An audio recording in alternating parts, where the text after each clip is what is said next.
5 seconds. Start. நண்பர்களே, நல்லறிஞர்களே, மரபுசாரா எரிசக்தி உற்பத்தியாளர்கள் மாநாட்டில் கலந்து கொண்டு மின்சார அமைச்சர் என்ற முறையில் சிறப்புரையாற்றும் அரிய வாய்ப்பினை நல்கிய உங்களுக்கு என்னுடைய பணிவான வணக்கத்தை தெரிவித்துக் கொள்கிறேன். ஒரு நாட்டின் வேகமான வளர்ச்சிக்கு இன்றைய தினம் மின்சாரம் முக்கியமான தேவையாக கருதப்படுகிறது.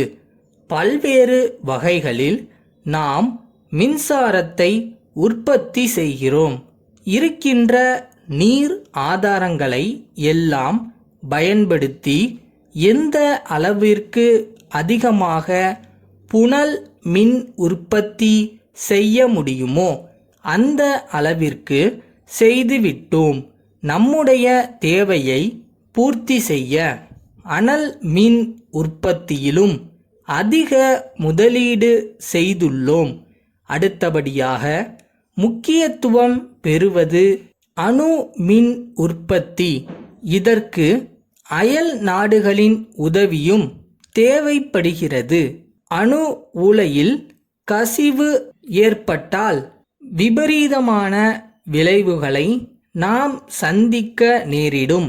ஆகையால்தான் நம்முடைய அரசு மரபுசாரா எரிசக்தி உற்பத்தியில் ஊக்கமும் ஆக்கமும் காட்டி வருகின்றது என்பதை தெரிவித்துக் கொள்கிறேன்.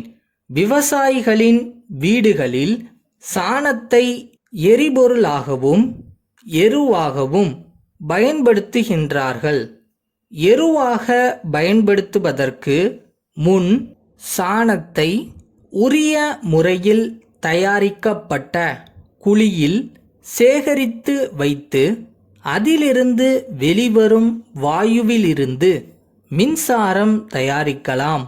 பெரிய அளவில் இல்லாவிட்டாலும் அந்த வீட்டு உபயோகத்திற்கான மின்சாரத்தை தயாரித்து கொள்ளலாம் என்பதை உங்கள் கவனத்திற்கு கொண்டு வர விரும்புகிறேன்.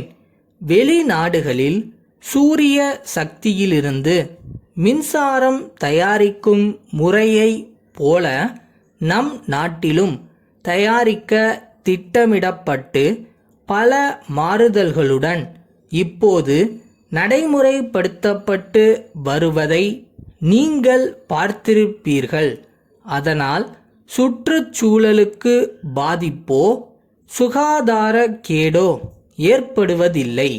ஆகவே வீட்டுக்கு தேவையான மின்சாரத்தை சூரிய சக்தியிலிருந்து பெற்றுக்கொள்ளும் திட்டத்தை விரிவுபடுத்த அரசு நடவடிக்கை எடுத்துள்ளது என்பதை தெரிவித்துக் கொள்கிறேன். அடுத்தபடியாக காற்றிலிருந்து மின்சாரம் தயாரிக்கும் திட்டம் இருக்கிறது. தென் மாவட்டங்களில் இத்திட்டம் தீவிரமாக செயல்படுத்தப்படுகிறது. காற்றின் வேகத்திற்கு ஏற்ப மின் உற்பத்தி இருக்கும். அதற்கு தகுந்தாற்போல் காற்றாலைகள் அமைக்கப்படுகின்றன. சொந்த தேவைக்கு போக எஞ்சிய மின்சாரத்தை மின் வாரியத்திற்கு விற்று விடுகிறார்கள். அதை போன்றே கடல் அலையிலிருந்து மின்சாரம் தயாரிக்கும் ஒரு திட்டமும் பரிசீலனையில் இருக்கிறது என்பதை சுட்டிக்காட்ட விரும்புகிறேன். இத்தகைய திட்டங்களின் மூலம் படித்து வேலை இல்லாமல் இருக்கும் இளைஞர்கள் பயனடைவார்கள். சுய தொழில் வாய்ப்பு பெருகுகிறது. செலவு குறைவாகவும் இயற்கை சூழல் பாதிக்கப்படாமலும் இருப்பதால் அரசும் அதிக அக்கறை காட்டி வருகிறது. இத்திட்டங்களை செயல்படுத்த விரும்புகின்றவர்கள் ஆங்காங்கே நிறுவப்பட்டுள்ள பயிற்சி கூடங்களில் இலவசமாக பயிற்சி பெற்று கொள்ளலாம். பயிற்சி காலத்தில் உதவித்தொகையும் வழங்கப்படும் என்பதை தெரிவித்து என் உரையை முடித்துக் கொள்கிறேன். வணக்கம். திருநெல்வேலி மாவட்ட ஆட்சித்தலைவர் திரு குமரவேல் சென்னை மருத்துவக் கல்வி இயக்குனருக்கு எழுதிய கடிதம். ஐயா, நெல்லை மாவட்டத்தில் கடந்த 2 ஆண்டுகளாக கோடை காலத்தில் ஒரு வகையான தொற்று நோயால் கால்நடைகள் பெருமளவில் இறந்துவிட்டன. அதனால் அவற்றை நம்பி வாழ்க்கை நடத்தி கொண்டிருந்த ஏழை எளிய விவசாய பெருங்குடி மக்கள் பெரும் துயரத்திற்கு உள்ளாகி இருக்கிறார்கள்.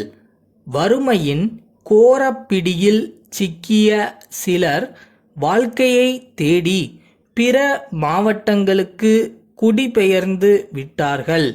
இவ்வாண்டும் அத்தகைய ஒரு நிலைமை ஏற்பட்டால் என்ன செய்வது என்று மக்கள் திகைத்து கொண்டிருக்கிறார்கள். அவர்களுடைய அச்சத்தை போக்க வேண்டியது மாவட்ட நிர்வாகத்தின் கடமையாக இருக்கிறது. கோடை காலம் நெருங்கிக் கொண்டிருக்கிறது. நோய் வந்தபின் தடுப்பு நடவடிக்கைகளை மேற்கொள்வதை விட வருமுன் காப்பதே சாலச் சிறந்தது.